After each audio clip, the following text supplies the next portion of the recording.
My English is not good. How to fix your bad English. Published by Fluent. Do you think your English is bad?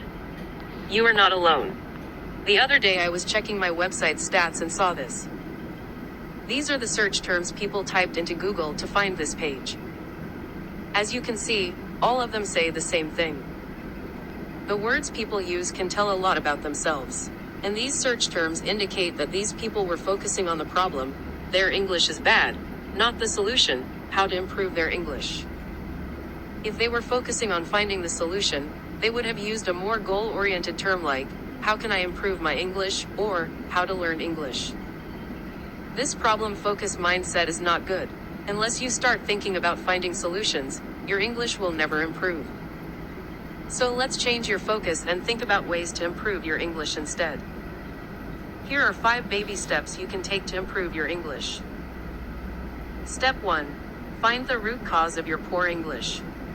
First, you need to dig deep and find out why your English is not good. And no, it's not because you don't know how to improve your English. There's already a lot of good advice, techniques, and tips for that. The reason is something else. Something is preventing you from taking action to improve your English, and you must find out what it is. Is it because you lack self-discipline? Perhaps you can't get yourself to learn English consistently? Is it because you don't have time to learn? Then why don't you have time? Is it because you're spending too much time on other activities like social media or YouTube? Or maybe deep down you really don't want to put an effort to learn English.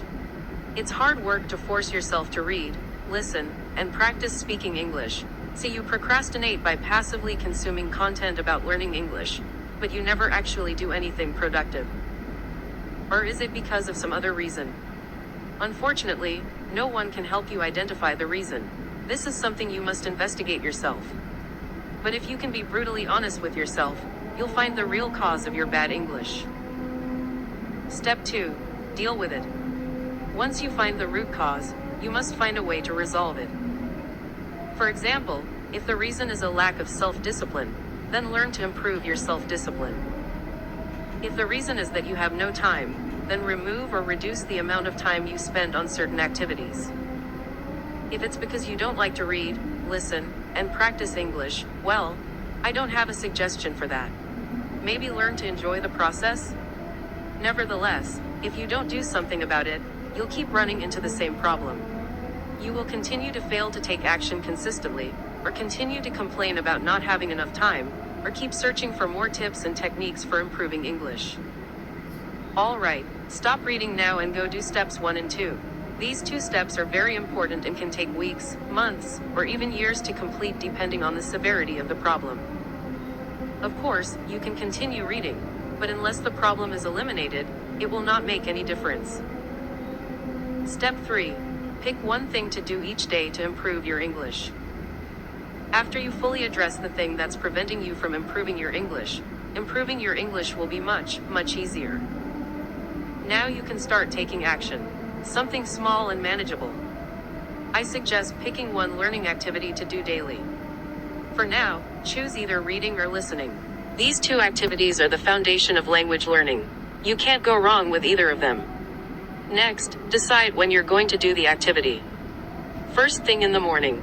Before bed. During odd periods like commuting or waiting for an appointment. At first, don't try to do it for like an hour a day. You'll fail to hit the target and feel bad about yourself and give up.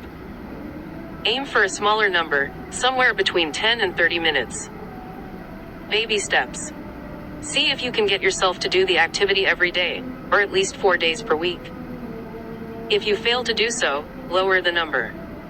Now, if you still fail to do the activity consistently at this point, it means the root cause hasn't really been solved yet, or maybe you've identified the wrong root cause.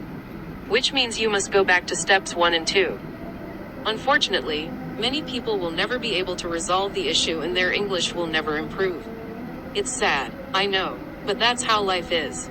It's impossible for everybody to succeed at anything they want. However, if you're able to do the activity on a regular basis without much trouble, then proceed to the last step. Step 4. Add more learning activities to your routine. Once reading or listening has become ingrained in your routine, you can get a bit more ambitious. Start adding one more learning activity to your routine, maybe something that targets a different English skill. For example, if your current activity is reading, you can add listening or speaking practice to your routine.